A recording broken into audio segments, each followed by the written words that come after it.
I'm setting note 88, and so the first thing I do is I mark my lines on the side of the hammer, then I join the lines at the top to get the peak.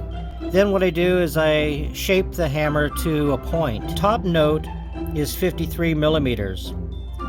And so I know that the strike point is roughly 3 millimeters plus, around there. What I'm going to do is get the ruler and put it up to the line and then measure to the center of the bridge pin. And to get my strike point, and then I'll listen, of course, the best tone, then make a line on the key bed. I want to bring the hammer forward on the shank. Alright, so I have a lifter, and I'm lifting the hammer up to the string, and I'm putting the ruler up to the strike point that I have marked, and then it is just about where I want to be, just shy of 50, so perfect right there. And let's give it a listen.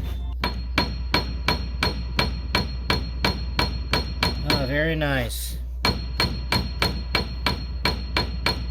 Spot on. Okay, I've got the strike point where I want it. Now I'm going to mark the key bed, and you can see I made a mark right here, and then I've got a mark on the key frame to match that, so now I know where that's precisely located. So now what I'm going to do is I'm going to see how much room towards the back I've got, and that'll tell me how much I can bring the hammer forward on the shank. So let's see here, let's move this all the way back. Okay, so yeah, that moved quite a bit. So that line moved from here to there, and that was a 4 millimeter shift. So I'm going to bring the hammer on the shank 3 millimeters. Okay, so now what I'm doing is I'm checking the bore distance and making sure that the hammer is striking perpendicular to the string. Okay, so the hammer bore distance is long on this. This piano's been rebuilt before, so it looks like they added a lot of material up here, lengthen the bore distance. Now I'm going to trim this off, trim a point back on, stick it back in the piano, and see if I get a perpendicular to the strings.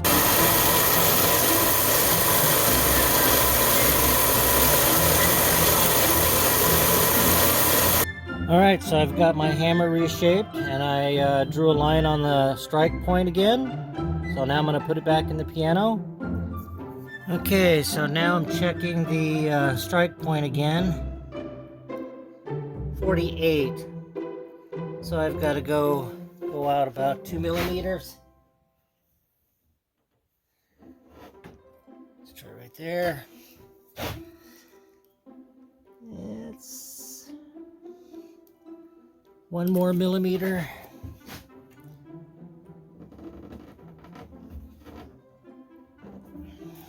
If that moved in enough. And there. Oh, perfect. Okay. See how that sounds. Oh, that sounds good. Wow. Whew.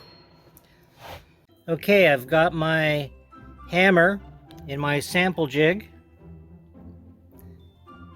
I'm going to move the hammer forward 3 millimeters.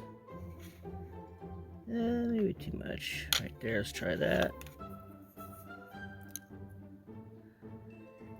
Alright, that's 3 millimeter right there. Let me secure that in.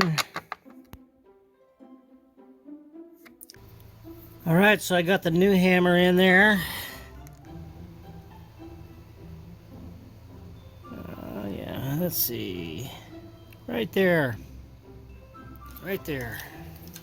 Let's hear how it sounds. Oh yeah. Sounds clean. Little hammer reshaping up there, and it'll sound even better. Awesome. Okay, so now I have the new whipping in there. The new hammer, in which I brought the hammer forward on the shank about 3 millimeters. And so, if you recall, Note 88 here was 60 grams of down weight. So now I'm going to see where it is now. And so let's start at 45. So 45, it's not moving. Let's do 47. Up right there. 47. So now I'm right there in the ballpark where I want to be. I removed one weight off the back of the key. So I'm right in the ballpark. That's going to be very nice. And boy, I'll tell you, the inertia is so different. It was really hard to get that other key moving. So yeah, that's going to be nice. All right. Thank you very much for watching.